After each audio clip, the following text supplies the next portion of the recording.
Posisi Roy Suryo kian terdesak oleh satu fakta yang dibongkar oleh beberapa pengamat, bahkan mereka yang menjadi ahli dalam bidang-bidang tertentu, termasuk ahli dalam digital forensik, ahli telematika, dan ahli dalam sebuah semiotika dalam ilmu atau filsafat bahasa.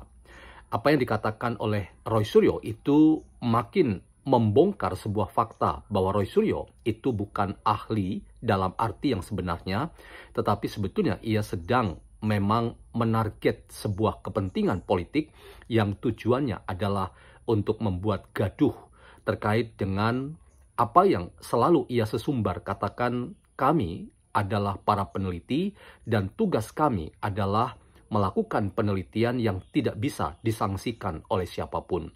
Jadi, mari kita bongkar apa yang sebetulnya Roy Suryo gagal untuk memastikan bahwa dirinya bisa lolos. Ia semakin lama, semakin sebetulnya membongkar aib dirinya sendiri, dan publik semakin meyakini bahwa Roy Suryo benar-benar adalah peneliti abal-abal. Dan karena itu, ia pasti lambat atau cepat akan memang menjadi target dari peningkatan status tersangka untuk kemudian masuk ke pemidanaan dan selanjutnya. Kita tentu tidak akan mendahului keputusan pengadilan sebagai hal yang wajar dan normal, dan seharusnya memang yang memutuskan. Tetapi kita bisa membangun argumentasi penalaran yang logis bahwa kalau posisi Roy Suryo sebagai peneliti diragukan, maka penelitiannya pun adalah abal-abal.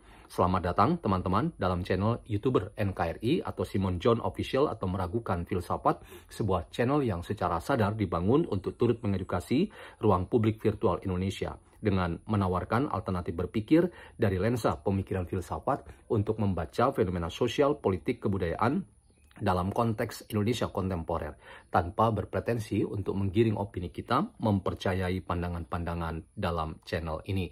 Teman-teman, sekali lagi terima kasih dari kami YouTuber NKRI untuk partisipasi membesarkan channel ini dan turut serta dalam menjaga kewarasan sosial dari berbagai upaya sejumlah pihak melemahkan demokrasi dan cara berpolitik yang penuh kesantunan dan keadaban dengan menggunakan saluran politik yang penuh fitnah, cacian, makian, dan kebencian. Teman-teman, kita nonton pernyataan Mardiansah Semar yang menurut saya pernyataannya ini sangat tajam dan membongkar sebuah fakta bahwa kelemahan terbesar Roy Suryo itu karena ia diragukan kompetensinya sebagai peneliti. Kita nonton.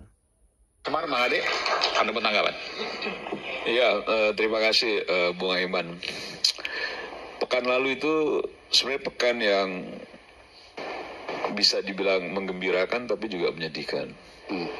Jadi di mana mengembirakan, di mana menyedihkan? Jadi pekan lalu itu ada beberapa peristiwa yang akhirnya memang apa yang saya sampaikan di beberapa momentum ya itu tervalidasi.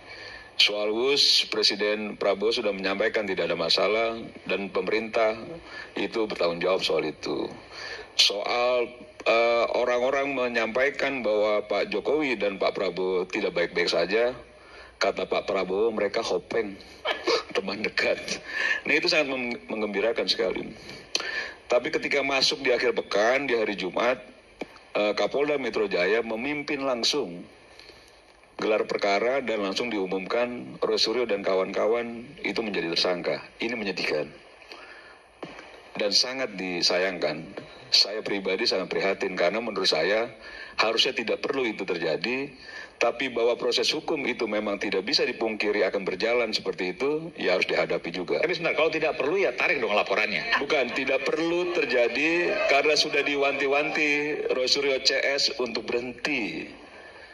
Untuk diberi peluang untuk tidak melakukan upaya-upaya yang terus terjerumus dalam lubang yang jauh lebih dalam.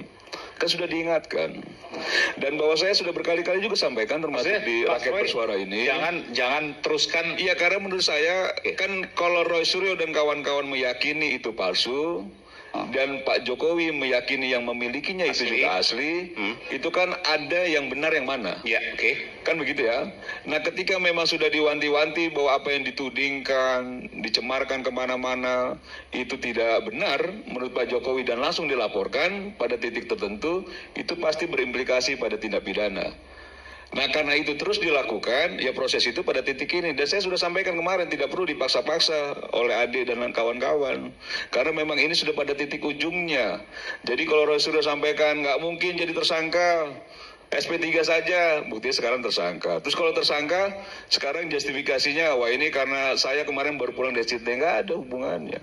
Karena proses itu sudah sangat panjang, 117 orang diperiksa dan lain sebagainya, yang menurut saya, perdebatan kita yang tadi disampaikan soal ini ada indikator yang memang cenderung itu diyakini kuat palsu, sudah tidak penting lagi dalam forum-forum yang bukan dalam proses peradilan nanti.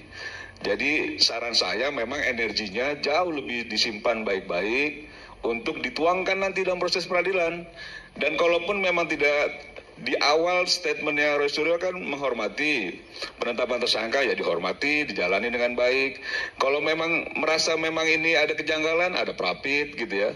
Itu yang menurut saya supaya kita juga menjadi dicerdaskan ya, bukan lagi soal-soal debatable yang sudah tidak ada ujung pangkalnya karena memang sudah masuk pada ranah proses peradilan ke depan ketika memang 8 orang ini disangka sudah dijadikan tersangka. Nah, Saya menggunakan apa yang kemudian disampaikan oleh Pak Mahfud, mungkin tidak disiapkan, tapi saya mendengarkan bahwa yang berhak untuk menyatakan palsu atau asli adalah hakim. Itu.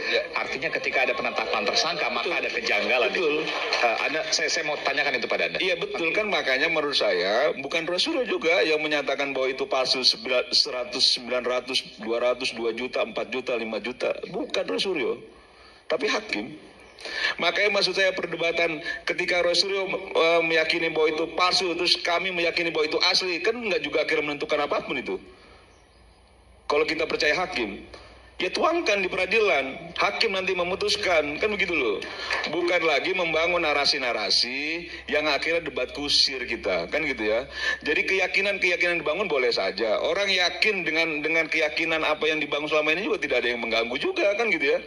Nah itu yang kalau misalnya Aiman tanya soal apa yang disampaikan oleh Prof. Mahfud, saya setuju, memang hakim. Makanya tadi saya sampaikan, siapkan energi. Mudah-mudahan Roy Suryo dan kawan-kawan sehat, fisik, batin, hati, pikiran gitu ya. Karena menghadapi proses hukum itu nggak gampang. Menghadapi proses itu konsekuensinya juga bukannya mudah.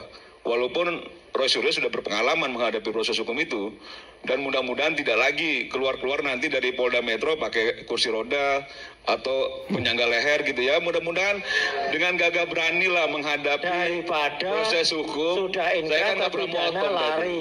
tadi kan saya nggak pernah motong ya. Nanti saya tahu. Nah itu yang menurut saya itu mau berapi-api pun disampaikan Roy Suryo, Rustam di sini gitu ya, itu tidak akan menghasilkan apapun kecuali narasi-narasi yang akhirnya membelah orang, meyakini yang mana, asli atau palsu. Sekarang nanti kalau hakim memutuskan, wah ternyata ini asli, dan Pak Jokowi sudah sampaikan kok, dalam proses peradilan nanti dia akan bawa ijazah tidak hanya sarjana, dari SD sampai S1-nya akan dia bawa. Dia akan minta juga hakim untuk dihukum serendah-rendahnya Roy Suryo dan kawan-kawan gitu. Tapi ini bagian dari pelajaran. Nah itu yang disampaikan. Nah makanya maksud saya, akhirnya apa yang kita sampaikan tidak dipercaya, apa yang Roy Suryo CS sampaikan saya tidak percaya juga, kan begitu. Dan ini bukan hal yang wajar bahwa ada proses Ya teman-teman, saya potong di situ. Silakan untuk mencari video-video yang bisa menolong kita menambah wawasan, sekaligus kita memposisikan posisi politik kita, posisi hukum kita di mana. Nah, dalam konteks diskusi kita, apa yang dikatakan oleh Mardiansah Semar sebagai koordinator atau pengurus dari Rampai Nusantara, sebuah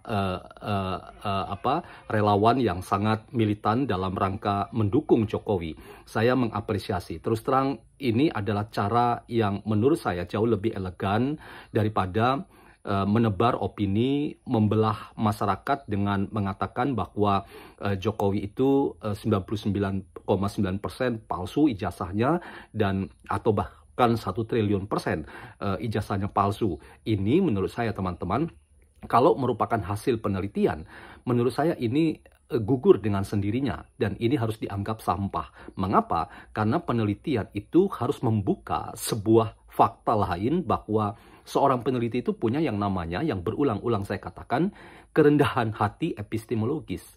Nah, apa yang dimaksud dengan kerendahan hati epistemologis? Yaitu kesadaran bahwa sebuah karya penelitian itu tidak pernah memang mewakili keseluruhan dari realitas. Selalu saja kita harus membuka diri bahwa penelitian kita itu bisa dikoreksi oleh orang lain dan kita terbuka pada apa yang datang dari orang lain tanpa harus kita menghakimi. Jadi persoalan terbesar Roy Suryo itu adalah menurut saya adalah ketika ia sebagai peneliti tapi suka menghakimi orang lain, bahkan memposisikan diri sebagai peneliti yang tidak bisa digugat dan diganggu oleh orang lain. Ketika ada orang lain yang tidak selevel dengan ia selalu memukul orang lain, ia bikin buku. Nah, saya ingin katakan buku itu bukan segala-galanya dan mampu mengubah keadaan seolah-olah dengan buku itu maka proses ini selesai. Tidak. Tapi saya kembali ke persoalan tadi. Roy Suryo menurut saya dipermalukan semalu-malunya, direndahkan serendah-rendahnya karena ia diragukan terkait dengan kepakarannya sebagai seorang pakar telematika. Seorang pakar yang sejati itu tidak pernah mengumbar kesombongan dalam rangka menarik simpati orang lain. Karena pengakuan dari orang lain itu datang dengan sendirinya secara normal dan wajar dan bukan harus dengan cara-cara yang saya ingin katakan cara-cara itu justru membuat banyak pihak dan saya yakini itulah yang ditarget oleh para penyidik dengan menersangkakan Roy Suryo dan kawan-kawan karena posisinya sebagai ahli diragukan. Inilah catatan saya teman-teman, mari kita ikuti proses ke depan, mari jaga kewarasan sosial kita. Salam YouTuber NKRI, salam waras untuk kita semua.